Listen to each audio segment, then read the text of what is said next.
ఈ చెత్త bus stop లోకి కొత్తపేటలో వచ్చాయి. పదండ్రా. కమాన్ పదండ్రా. మళ్ళీ వస్తున్నారే. అవునే. హాయ్ బత్తాయి, ఇవాళ నిమ్మకాయలు అయిపోయావేంటి? రాత్రి కళ్ళకొచ్చారా? సిగ్గులు ఎదురా ఇలా మాట్లాడడానికి? వాడికే కాదు మాకెవ్వరికీ లేదు. కాలేజీ అమ్మాయిలతో ఎలా డీల్ చేయాలో మీకు తెలియదురా. రే డైరెక్ట్ గా పాయింట్కి వచ్చేయాలి. కంప్యూటర్ పాపలు కదా, చాయిస్ నీకే ఇస్తున్నా. ఏ హోటల్ బుక్ చేయాలో చెప్పు, ఎంత బిల్ అయినా నాది, ఎంజాయ్మెంట్ ఇద్దరిది. ఓకే?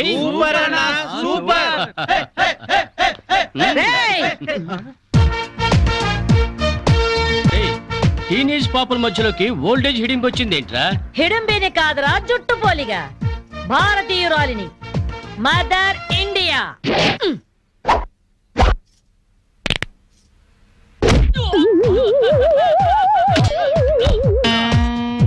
వాణ్ణి కొడితే నిమిషాకేయా తచ్చు వేధవా.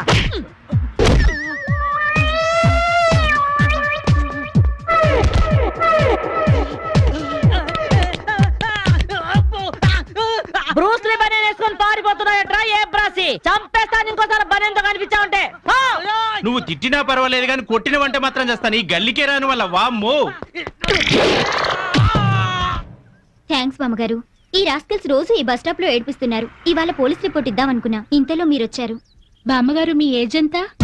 జస్ట్ 64. 64 మాత్రమే. మరి జడేంటి, ఈ గెటప్ ఏంటి? ఏమే పిల్ల, 64 ఏళ్ళు వచ్చాయి కదా అని ముతక చీర కట్టుకొని నెరసిన జుట్టుతో ఈశ్వరమంటూ ఉండాలా? నేను 21st సెంచరీ లేడీని. ఇదిగో అందరూ నాలాగే ఉండండి, లేకపోతే ఈ మేల్ డామినేటెడ్ సొసైటీలో ఆడవాళ్ళు ఎంత చదువుకొని ఉద్యోగాలు చేస్తున్నా అరచి పెట్టేస్తారు. కట్టు బొట్టు టేస్ట్ అన్నిట్లో మన ఫ్రీడమ్ మనకు ఉండాలి. మన క్యారెక్టర్ ని మనం పర్ఫెక్ట్ గా ఉంచుకోవాలి. ఏదైనా ఫైట్ చేసి సాధించాలి. కరాటే, కంప్యూటర్ నేర్చుకోవాలి. భరతనాట్యం, బడిత పూజ కూడా రావాలి. హ్యాపీగా నవ్వుతూ ఛాలెంజ్ గా బతికేయాలి. మీ మాటలు చాలా ఇన్స్పైరింగ్ గా ఉన్నాయి బామ్మగారు. Very good. నా ఇన్స్పిరేషన్ తోనే మీరు అనుకున్నది సాధించండి. All the best. జీవితమే పువ్వాట, ఆడుకో సయ్యాట, జీవితమే పువ్వాట, ఆడుకో సై. మాధవి, ఏవే లవ్ మ్యారేజ్ చేసుకున్నావుటగా? ఇతనేనా? మాది లవ్ మ్యారేజే. 50 ఏళ్ల క్రితం శ్రావణ మంగళవారం పట్టు పరికిని కట్టుకొని పేరెంటానికి వెళుతుంటే తక్కువ చేయబట్టుకున్నాడు మీ తాత. ఒళ్ళంతా జువ్వున షాకు. ఇంట్లో వాళ్ళకి ఇష్టం లేకపోయినా సరే పట్టు పట్టి ఆయన్నే పెళ్లి చేసుకున్నాను. మీరు చాలా గొప్పవాళ్ళు బామ్మగారు. ఏమండి, బామ్మ వాళ్ళు మా ఇంటి పక్కనే ఉండేవాళ్ళు. చిన్నప్పుడు నేను ఈవిడ దగ్గర పెరిగాను. చాలా సంతోషం. పదండి బామ్మగారు లోపలికి. మీరిద్దరు ఏదో సినిమాకో షికార్కో వెళుతున్నట్టుంది. నేనేమైనా డిస్టర్బ్ చేశానా? డిస్టర్బెన్స్ ఆ పాడా? ఇంకా నేను పదండి లోపలికి. రా బామ్మ. రండి బామ్మగారు రండి.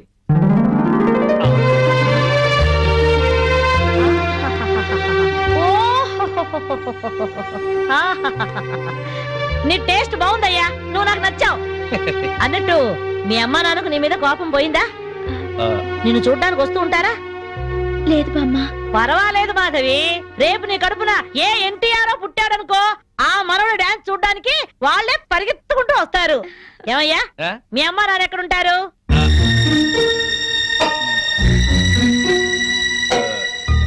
పాపం వాళ్ళ అమ్మా నాన్న దివిసీమ తుఫాన్లో పోయారు. ఏమండి, బామ్మగారికి 50 ఏళ్ల కొడుకు కోడలు ఈ మధ్యన యాక్సిడెంట్ లో పోయారు. మన చేతుల్లో ఏముందయ్యా, అంతా భగవంతుడి ఆట. ఇంకా నా మాడు పెళ్లి బాధ్యతలున్నాయి నా మీద. వాడా అమెరికాలో ఉన్నాడు. వాడి పెళ్లి సంబంధం కోసం ఎల్లుండి ఢిల్లీ వెళ్ళాలి. అయితే అప్పటిదాకా మా ఇంట్లోనే ఉండు బామ్మ. అవును బామ్మగారు, మిమ్మల్ని చూస్తుంటే మా బంధువులందరినీ చూసినంత ఆనందంగా ఉంది. మీరు ఇక్కడే ఉండండి. మీ కుర్ర జంట మధ్య నేనెందుకయ్యా? ప్లీజ్ బామ్మ. అది కాదమ్మా. బామ్మగారు మీరు ఇక్కడే ఉండండి అన్నానా? ఇందులో డబ్బులున్నాయా? నేను జాగ్రత్త పెడతానండి. రివాల్వర్ ఉందయ్యా. అయితే మీరే పట్టుకోండి. బామ్మగారిని జాగ్రత్త తీసుకెళ్ళి లోపలికి తీసుకెళ్ళు. తీసుకెళ్ళు. అమ్ము, ఇక చూసుకోవా అందట.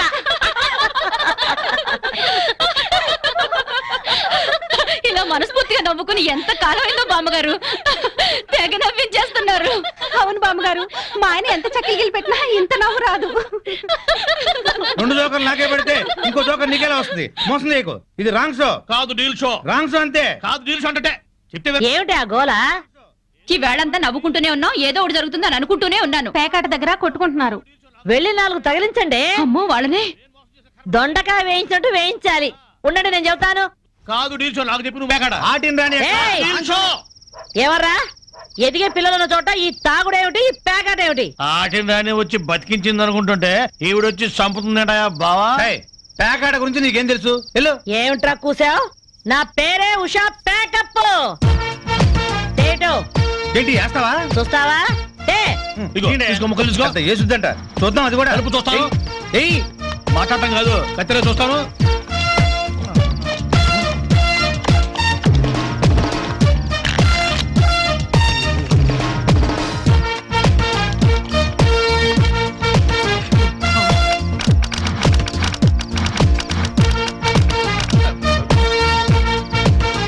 ఓపెన్ ముక్క జోకర్, ఇది కట్ జోకర్. ఆటిన్ రాణి, నీది డీల్ షో, వీడిది ఫుల్ కౌంట్. చెక్ చేసుకోండి. చూద్దాంగా ఇప్పుడు తేలుతుందిగా. ఫుల్ కౌంట్ డీల్ షో అది డీల్ షో. సిగరెట్ కాల్చడం చేతగరిచావట.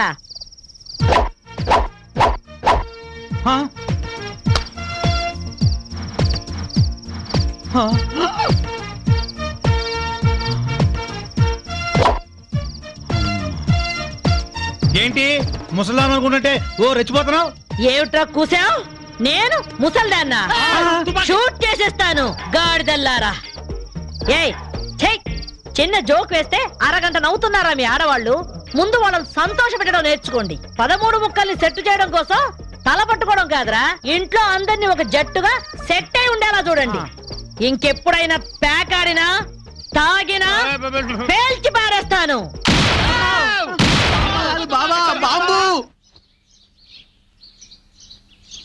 వస్తాను మాధవి, వస్తానరా? ఇదిగో ఈ ప్యాకెట్ మూకతో కలిసి నువ్వు చెడిపోవద్దు. మీరు బుద్ధిగా ఉండండిరా. ఇదిగో నా మడు పెళ్లికి పిలుస్తాను, అందరూ రావాలి. వస్తాను బామ్మగారు, ఉంటాం. అలాగే అలాగే. గడ్డం తీసిన నల్ల కోతిలా ఉన్నావు. మనల్ని ఇంటర్వ్యూ చేయడానికి మా టీవీ నుంచి యాంకర్ వస్తుంది. ఆ తల కాస్త దువ్విచావు. అందుగా ఈ బోడి ముస్తాబు సేమ్ పందికి చీర కట్టినట్టు ఉన్నావు. ఆ సేవ పందినే రాత్రికి ఎక్కడ పడితే అక్కడ ముద్దెట్టుకుంటావు. హలో అండి, బాగున్నారా?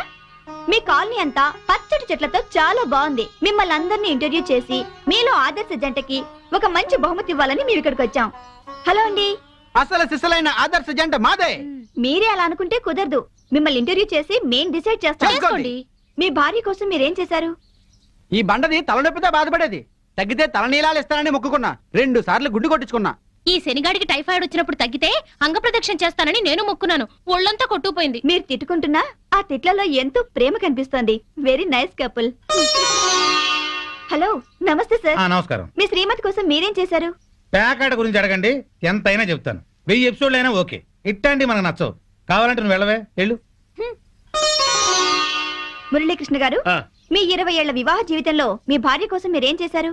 ఏమండి, మీరిచ్చే 5000 కోసమని లక్షలాది జనం ముందు మా పర్సనల్ విషయాలు చెప్పుకుంటావా? నేను మా ఆవిడికి పూలు తీసుకొచ్చాను, అమృతం రాశాను, కాళ్ళు పిసికాను, కడుపు చేశాను. అవ్వ, ఇవన్నీ చెప్పుకునే విషయాలండి. ఏంటండి ఇది? సారీ రాణి, నేను జనానికి నీ గురించి చాలా బాగా చెబుదాం అనుకున్నాను, కానీ యాంకర్ ఏమో లేటుగా వచ్చింది, నాకేమో బెల్లు కొట్టింది. Hello sir. నమస్కారం. Hello madam. హలో. మీకు ఈ కాలనీలో పెళ్ళాం పిచ్చోడనే నిక్నేమ్ ఉంది కదూ? మీకెలా తెలుసు? అందరి గురించి తెలుసుకునే వచ్చాను. మీరు మీ భార్య కోసం ఇప్పటి వరకు ఏం చేశారు? చూడండి, ఆలికి అన్నం పెట్టడం ఊరికి ఉపకారం అని తెలుగులో ఒక సామెత ఉంది. తన జన్మని మనకిచ్చి తనకు జన్మనిచ్చిన వాళ్ళను వదిలొచ్చి మన పిల్లలకు జన్మనిచ్చే భార్యకి ఏం చేసినా తక్కువే, ఎంత చేసినా తక్కువే. వా, ఎంత అద్భుతంగా చెప్పారు సార్. నన్నెవరన్నా పెళ్ళాం పిచ్చోడంటే నేనేం ఫీల్ అవను. ఆ మాట నేను పూల కిరీటంలా భావిస్తాను. పద్మశ్రీ పద్మభూషణల కన్నా గొప్పగా ఫీల్ అవుతాను. క్రికెట్ లో వరల్డ్ కప్ అందుకోవడం కంటే పెళ్ళాం చేతిలో పాలగ్లాస్ అందుకోవడమే హ్యాపీగా ఫీల్ అవుతాను. నోబెల్ ప్రైజ్ అందుకోవడం కన్నా పెళ్ళాం చుట్టిచ్చే కిళ్ళి వేసుకోవడంలోనే థ్రిల్ గా ఫీల్ అవుతాను. గిన్నీస్ బుక్ లోకి ఎక్కడం కన్నా పెళ్ళాం పక్కలో చేరటమే ఆనందంగా భావిస్తాను. మనం పూజించే దేవుళ్లే పెళ్ళాం కోసం యుద్ధాలు చేశారు, అప్పులు చేశారు. శ్రీరాముడు, శ్రీకృష్ణుడు, వెంకటేశ్వరులాగా నేను కూడా పెళ్ళాం పిచ్చోడ్నే. You are so lucky. అద్దరు కొట్టేశారు సార్. కంగ్రాచులేషన్స్. సో ఈ కాలనీలో ఆదర్శ భర్తగా ఫస్ట్ ప్రైజ్ మీకే ఇస్తున్నాం. ఇఫ్ యు డోంట్ మైండ్, నేను ఈ చెక్కు నా భార్య చేతుల మీదుగా తీసుకుంటాను. ష్యూర్, దట్ ఈస్ పెళ్ళాం పిచ్చోడు. Yeah, thank you madam. Thank you. Sir సినీ నిర్మాత చేదు విషయం అమృతరావు గారా? సార్ నమస్తే సార్, నేను లొడలొడను సార్. నా కలం పేరు లొడలొడ, సరికొత్త కథా రచయితని. నెల రోజుల క్రితం మిమ్మల్ని కలిసినప్పుడు ఓ స్టోరీ లైన్ వినిపించాను కదా సార్. రాయలసీమ రక్తపాతం అని బాగుంది, డెవలప్ చేయమన్నారు. బ్రహ్మాండంగా చేశాను సార్, అద్భుతం. 3 గంటల స్క్రిప్ట్ రెడీగా ఉంది. ఏంటి ఇప్పుడే ఫోన్ లో వినిపించమంటారా? Okay sir. Sir Rayalaseema faction leader బాంబుల సాంబయ్య కూతురు హీరోయిన్, ఈరప్పన్ మేనలుడు హీరో. ఈడు బాంబుల సాంబయ్య కూతురుని ప్రేమించాడు. సాంబయ్య ఒప్పుకోలేదు సార్. కానీ హీరో ఆ పిల్ల ఇంటికెళ్లి శివజనం మీద 4 సెంటపకాయలు పడేసి ఆ పిల్ల చెయ్యి పట్టుకుని లేపుకుపోయాడు. బాంబుల సాంబయ్య గ్యాంగ్ హీరోని తరుగుతా వస్తుంది. 350 టాటా సుమోలు, అన్ని వైట్ కలరే, 10 పటాన్ ట్యాంకులు, 3 హెలికాప్టర్లు, 250 గుర్రాలు, 4 రైళ్లు, 1000 సైకిళ్లు, అందరి చేతుల్లో బాంబులు గొడ్డళ్ళు. హీరో వెనక నుంచి ఒక ఫ్యాక్షనిస్టు అలా గొడ్డలిసిరాడు. హీరో వెనక్కి తిరగకుండానే దాన్ని గాల్లో పట్టుకుని మళ్ళీ వెనక్కిసిరాడు. అది గురిగా ఎళ్ళి ఆడి గుండెల్లో గుచ్చుకుంది. డిటిఎస్ లో ఆడి చావు కేక. హీరో హీరోయిన్ ని తీసుకుని ముళ్ళల్లో పరిగెత్తాడు, రాళ్లల్లో పరిగెత్తాడు, కొండల్లో పరిగెత్తాడు, నీళ్ల మీద పరిగెత్తాడు, ఎడారుల్లో పరిగెత్తాడు. పరిగెడతానే ఉన్నాడు. చివరికి చేసేది లేక హీరో హీరోయిన్ ని తీసుకుని శ్రీహరికోట రాకెట్ కేంద్రంలోకి దూరాడు. మర్నాడు ప్రయోగానికి సిద్ధంగా ఉన్న రాకెట్ లో దూరి తలిపేసేసుకున్నాడు. హీరోయిన్ భయపడిపోతా హీరో గుండెల మీద వాలిపోయి నాకు చాలా భయంగా ఉంది, నన్ను ఎక్కడికైనా తీసుకెళ్లిపో అంది. హీరో హీరోయిన్ ని గుండెలకి హత్తుకున్నాడు. ఈ దిక్కుమాలిన ఫ్యాక్షనిజానికి దూరంగా ఏదన్నా గోడల్లోకి వెళ్లి హ్యాపీగా బతుకుదామన్నాడు. అంతే, రాత్రికి రాత్రే మర్నాడు ప్రయోగానికి సిద్ధంగా ఉన్న రాకెట్ ని ఆకాశంలోకి అంగారక గ్రహం వైపుకి దూసుకుపోయేలా చేశాడు హీరో. వెనకాల నుంచి ఎర్రి ఫ్యాక్షనిస్టులు తరువుకుంటా వచ్చి నోరెళ్లబెట్టి ఆకాశం వంక సొత్తున్నారు. ఆకాశంలోకి రాకెట్ అలా వెళ్ళిపోతుంది, వీళ్ళు నోరెళ్లబెట్టి ఇలా సొత్తున్నారు. మధ్యలో ఈ మహాశూన్యంలో విశ్రాంతి విశ్రాంతి విశ్రాంతి. ఏంటి సార్ సెకండ్ హాఫ్ వినక్కర్లేదా? ఎందుకని సార్? మీకు బాగా నచ్చిందా? Thanks sir, thanks sir. అబుష్ అబుష్. మనం మాట్లాడటం మొదలు పెడితే ఎవరైనా ఇలా బొమ్మల్లా ఉండిపోవాల్సిందే. అవి మాటలా? మీ కథ విని మెంటలెక్కిపోయింది సార్. శభాష్. మేము మామూలు మనుషులం, మీరు మహారచయితలు. 200 ఇప్పించండి సార్. ఎక్స్ట్రా 200 ఇవ్వండి సార్. ఇదిగో నేను రేపు వస్తాను. ఇదే టైంకి రండి సార్. ఒరే మామ, ఇవాళ మనకొచ్చిన కలెక్షన్ 2000 రూపాయలు. ఈ డ్రామా ఇలాగే 1 నెల రోజులు కంటిన్యూ చేసామంటే మనం హ్యాపీగా దుబాయ్ వెళ్ళొచ్చు. ఈ బిల్లు మొత్తం ఆ పెళ్ళాం పిచ్చుడి నెత్తిన పడుతుంది.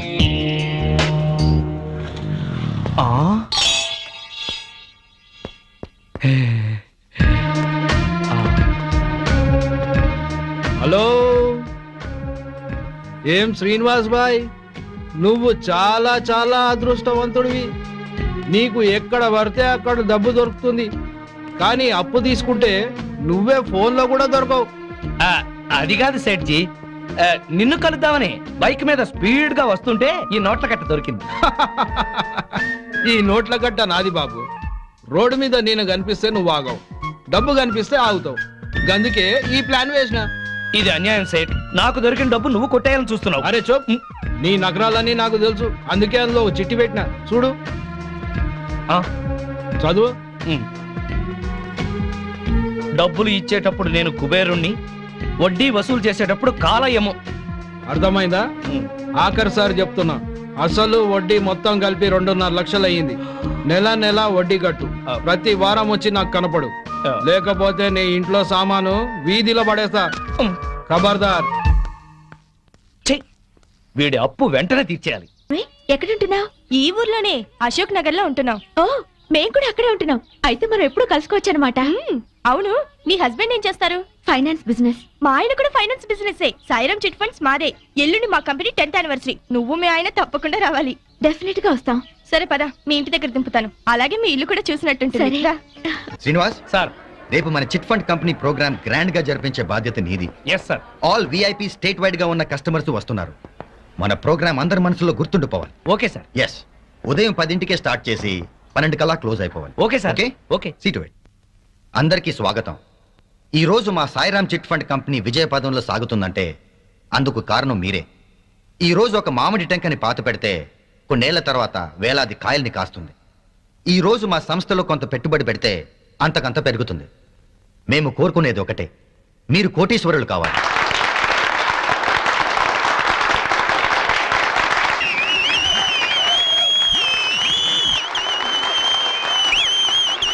ఈనాటి ముఖ్య అతిథులు కేంద్ర ఆర్థిక శాఖ కార్యదర్శి శ్రీ ఆర్ఆర్బి శాస్త్రి గారు మిస్టర్ శ్రీనివాస్ని బుకేతో అభినందిస్తారు. Sir please. Srinivas, extraordinary, congratulations, keep it up. ఆయనే మా హస్బెండ్. ఆ శ్రీనివాస్ గారే మా ఆయన. రియలీ బాగుంది. మన ఇద్దరం క్లాస్మేట్స్. మన హస్బెండ్స్ ఇద్దరు బిజినెస్ మేట్స్. మీ ఆయన పర్ఫార్మెన్స్ అద్భుతంగా ఉంది. మా ఆయనే నాకు చెప్పలేదు ఇంత మంచి ప్రోగ్రామ్ ఉందని. ఉండు, ఆయన సంగతి చెప్తా. ఏం చేస్తావు? సరే, రేపు ఆదివారం మీ హస్బెండ్ ని తీసుకుని మా ఇంటికి డిన్నర్ కి రా. అప్పుడు మన ఇద్దరం క్లాస్మేట్స్ అని, మనం ఈ ప్రోగ్రామ్ చూసామని ఆయనకి చెప్పి సర్ప్రైజ్ చేస్తాను. Wow, wonderful, good idea. సరే అయితే బాయ్. బాయ్. ఫంక్షన్ బాగా జరిగిందండి. మీరు చక్కగా మాట్లాడారు. శ్రీనివాస్ గారి రూపాయి దండకం సూపర్. అందరూ చాలా బాగా ఎంజాయ్ చేశాం. వాడు ఇటువంటి ఫంక్షన్స్ కి కస్టమర్స్ కి కబుర్లు చెప్పి పడేయడానికి పనికొస్తాడు. అందుకే ఈ ఉద్యోగంలో పెట్టుకున్నాను. ఉద్యోగంలో పెట్టుకోవడం ఏంటి? ఆయన మీ పార్ట్నర్ కదా? వాట్? వాడు నా పార్ట్నరా? అవును. నీకెవరు చెప్పారు? వాళ్ళ ఆవిడ నా ఫ్రెండ్ అండి, తనే చెప్పింది.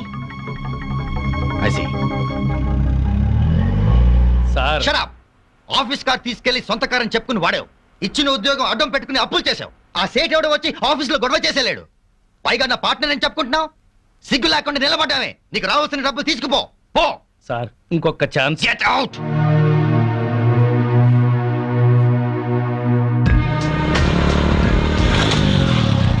అర్రే సేట్జీ, మీకోసమే స్పీడ్ గా బైక్ మీద వస్తుంటే నేను కనిపించాను. పైసలు అందినాయా? ఇంకెంత 2 నెలలు. అరే ఏంది బై, ఇలా ఎన్నిసార్లు వాయిదాల మీద వాయిదాలు వేస్తావు? ఇదే ఆఖరిసారి, ఇంకెప్పుడు అడగను. సరే బై, నువ్వు చెప్పినట్టే 2 నెలలు అవుతా. కానీ నువ్వు నాకు చిన్న హెల్ప్ చేయాలి. చెప్పు సేట్జీ, నీకోసం ఏమైనా చేస్తాను. విజయవాడలో నా దోస్త్ బయన్ కి షాదీ ఉంది. ఈ నగల పెట్ట ఈడ మర్చిపోయిండు. ఓహో. అందుకు నువ్వైతే నమ్మకస్తుడు అని, జాగ్రత్తగా తీసుకెళ్లి ఇస్తావని నీకు ఇస్తున్నా. తీసుకెళ్లి విజయవాడలో ఇయ్యాలి. ఎక్కడ? అడ్రస్ ఇస్తా. ఈ అడ్రస్ లో ఇయ్యాలి.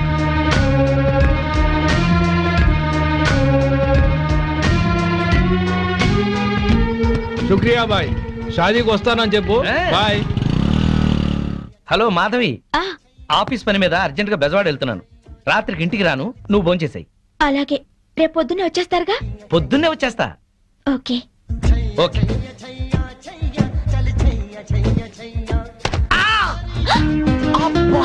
అయ్యో సారీ అండి.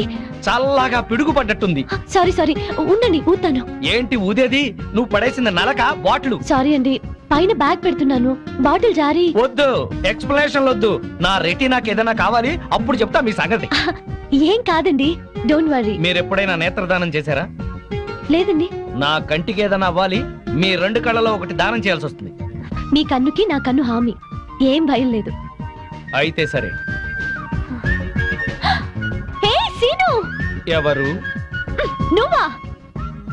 ప్రియా, నువ్వా? ఏంటి అల్లరి? చిన్నప్పటి నుంచి నువ్వు మారలేదా? అమ్మా తల్లి, 15 ఏళ్ల తర్వాత నిన్ను చూసి పోయిన కన్ను తిరిగి వచ్చినట్టయింది. పొరపాటున ఎవడో మెంటల్ గార్డ్ మీద బాటిల్ పడేశానని భయపడ్డాను. ఏం చేస్తున్నావు ఇప్పుడు? బిజినెస్. పెళ్ళైందా? అయింది. నువ్వు పెద్ద చీట్వి. ఏ? చిన్నప్పుడు నాకేం చెప్పావు? అదే, మనము అమ్మ నాన్న ఆట ఆడుకునేటప్పుడు పెద్దయ్యాక నన్నే పెళ్లి చేసుకుంటానని చెప్పేవాడు కదా నువ్వు. అవన్నీ నీకు బానే గుర్తున్నాయి. అంటే మన స్వీట్ మెమరీస్ అన్ని మర్చిపోయావు అనమాట. అసలు నువ్వేం బాయ్ ఫ్రెండ్ విరా బాబు. సరేలే గాని, నువ్వేం చేస్తున్నావు? ఎంబీఏ పూర్తయింది, ఇక్కడే జాబ్ చేస్తున్నాను. అమ్మని ఊరి నుంచి తీసుకురావడానికని వెళ్తున్నాను. ఓ, నువ్వు రాగానే తప్పకుండా మా ఇంటికి రావాలే. ఇది మా ఇంటి అడ్రస్. ఓకే.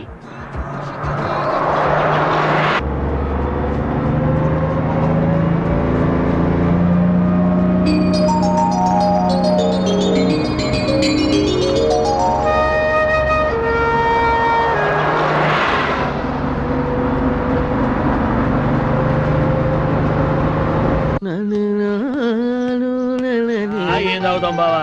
ఎప్పుడు అదే మెక్డవరు, అదే అరిస్టోక్రాటు, అదే జానీవాకరు, అదే బ్లాక్ లేబుల్. ఈ మందు కంపెనీ వాళ్ళలో క్రియేటివిటీ పోయింది బావా. ఏదన్నా కొత్త టేస్ట్ కొనుక్కోవాలి. డెటాల్ ట్రై చేయరాదు? అయ్యా నమస్కారం, పెద్దలు ఇద్దరు ఇక్కడే ఉన్నారు. ఏ పారాశాస్త్రి గారు ఎట్ట వచ్చారు? ఎంక్వైరీ, మీ కాలనీలో శ్రీనివాస్ అనే కుర్రాడు ఉన్నాడటగా? ఈ శ్రీనివాస మాకు బాగా తెలుసు. ఇతనికి సంబంధం చూశాను. పెళ్లి కూతురు తండ్రి చండశాసనుడు.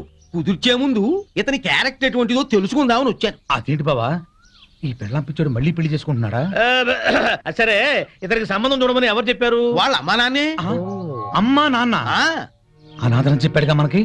మీరేదో ఆలోచిస్తున్నట్టున్నారు. ఏమైనా లూప్ హోల్స్ ఉన్నాయా? నేను పెళ్లి కూతురు తరఫున సంబంధం చూస్తే నా కూతురికి చూసినట్టే. ఏవో 4 డబ్బులు వస్తున్నాయి కదా అని శాడిస్టు వెధవులకి, బుద్ధి లేని గాడిదలకి సంబంధాలు చెప్పకూడదు. ఆ పిల్ల ఉసురు మనకి తగులుతుంది. ఈ కుర్రాడు గురించి చెడుగా మాట్లాడితే నాలుక ఉడి కింద పడుద్ది. కోహినూరు వజ్రానికి కోటేసినట్టుగా ఉంటాడండి. ఐశ్వర్యరాయ్ చూస్తే అమాంతం కావలించుకుని ముద్దు పెట్టుకుంటుంది. మరి అయితే ఇంకే, మీరు తొందరగా వెళ్ళి వీళ్ళమ్మ నాన్నని వాళ్ళమ్మ నాన్నని తీసుకొస్తే వెంటనే పెళ్లి చేసేసేయచ్చు. అయితే క్షణం ఆలస్యం చేయను. శుభం. అశుభం. అశుభానికి ఎడచేయి వాడరాయా. అశుభం.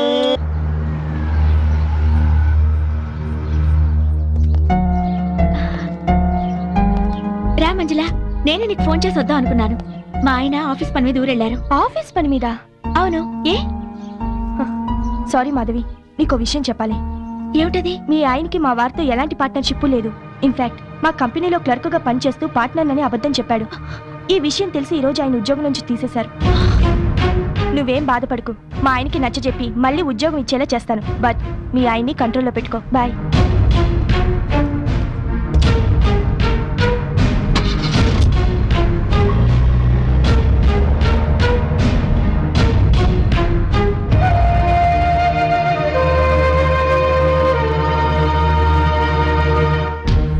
మీ ఆయనకి మా వారితో ఎలాంటి పార్ట్నర్షిప్ లేదు.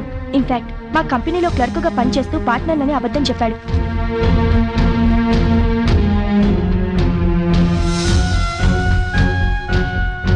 ఈరోజు ఆయన ఉద్యోగం నుంచి తీసేశారు.